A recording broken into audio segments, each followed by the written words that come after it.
adonge dakika achiel abro mi second pradek Dr. Mark Matunga isebede piny Kenya kaka isebede piny maoko iparo ne e kinde ma oluongo twak machalo kod madhi nyime sani to ng'anyo bende ochak wach ni jitimo ma be iparo ni nyalo kelo olemo kata winjruok nyalo bedo mayot ka watieko dakika achiel ka ng'eny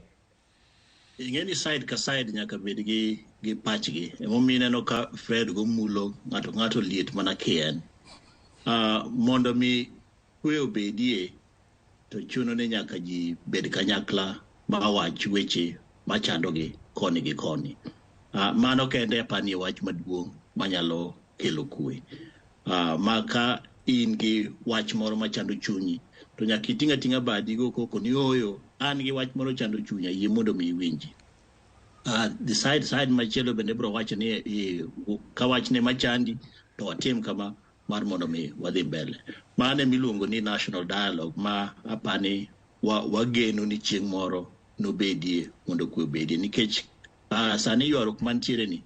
ok ber gi weche mag uchumi onge kit dongruok monyalo bedo godo onge kit kwee monyalo bedo godo chuno ni nyaka ji bed piny malosi erokamano nyamano wach Dr. Mark Matunga